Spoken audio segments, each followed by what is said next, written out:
জনাইছে মুহূৰ্তৰ এটা ব্ৰেকিং নিউজ। এজন চৰকাৰী শিক্ষকৰ ভয়ংকৰ কাণ্ড। নগৰ লাওখোৱা শিক্ষা খণ্ডৰ অন্তৰ্গত পূব হাতীপুখুৰী ছোৱালী মধ্য ইংৰাজী বিদ্যালয়ৰ সহকাৰী শিক্ষক গুলজাৰ হুছেইনৰ বিৰুদ্ধে গুণ্ডাগিৰি কৰাৰ অভিযোগ। ঘৰত কোনো নথকাৰ সুযোগ লৈ ৭০ বছৰীয়া বৃদ্ধক আক্ৰমণ। গুলজাৰ হুছেইন নামৰ শিক্ষকজনে ৭০ বছৰীয়া বৃদ্ধক আক্ৰমণ কৰাৰ অভিযোগ। আঘাতপ্ৰাপ্ত বৃদ্ধজনৰ নাম আব্দুল মালিক। আব্দুল মালিকৰ লগত শিক্ষক গুলজাৰ হুছেইনৰ পূৰ্বৰ পৰা ঘৰুৱা কাজিয়া আছিল বুলি জানিবলৈ দিয়ে মালিকৰ পৰিয়ালৰ লোকে।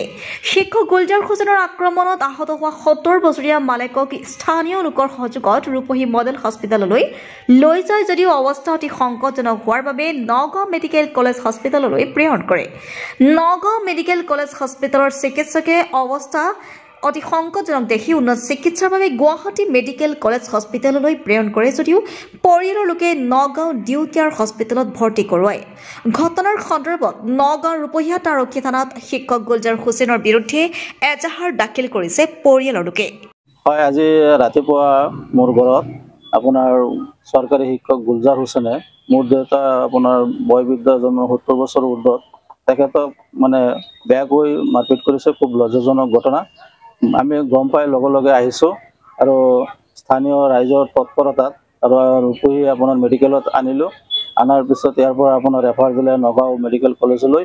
তাৰ পৰা আকৌ গুৱাহাটী ৰেফাৰ দিছে যদিও বৰ্তমান তেখেতক ডিউ কেয়াৰত এডমিশ্যন দিয়া হৈছে। তাতে তেখেতৰ চিকিৎসা চলি আছে আৰু ৰূপহী থানা ভাৰপ্ৰাপ্ত আৰক্ষী মহোদয়ক অৱগত কৰাইছোঁ আৰু এখন এজাহাৰ দিছোঁ। এতিয়ালৈকে মানে পুলিচ ইনভেষ্টিগেশ্যন হোৱা নাই, প্ৰশাসনৰ মানুহ কোনেও মানে যোৱা নাই।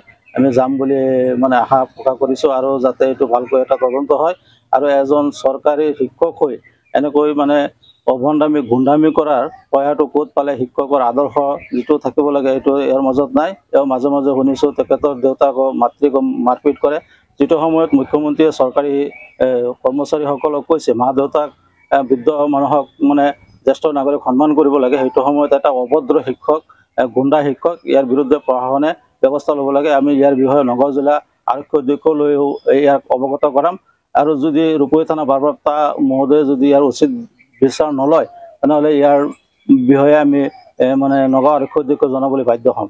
যিজন ব্যক্তি আহত হৈছে আপোনাৰ কি হয়? মোৰ দেউতা হয় আৰু মোৰ দেউতাক নিৰ্মমভাৱে প্ৰহাৰ কৰিছে। তেখেতৰ ৰাইট ছাইডত আপোনাৰ 3 জেগাত মানে হাড় ভাঙিছে।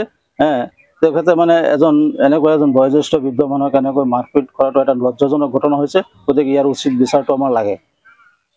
অকলে মাৰিছে, ল'ৰাটো মানে খুব মানে আপোনালোকে নিশ্চয় ফটোত চাব, শকতকৈ শক্তিশালী ল'ৰা আৰু মোৰ দেউতা যিহেতু এজন বৃদ্ধ মানুহ, তেখেতক মানে কোনো নথকাৰ সুযোগ লৈ নিৰ্মমভাৱে প্ৰহাৰ কৰিছে। পিছত ঘৰৰ মাইকী মানুহবিলাকে চিঞৰ বাখৰ কৰাত স্থানীয় মানুহে আহি মানে ৰক্ষা কৰে। একেবাৰে মানে মাৰিব পেলাব বিচাৰিছিল, প্ৰাণ নাশ কৰিব বিচাৰিছিল। আৰু নগাঁৱৰ পৰা বিভূতি বৰা ৰিপৰ্ট, সুহানা লাইভ।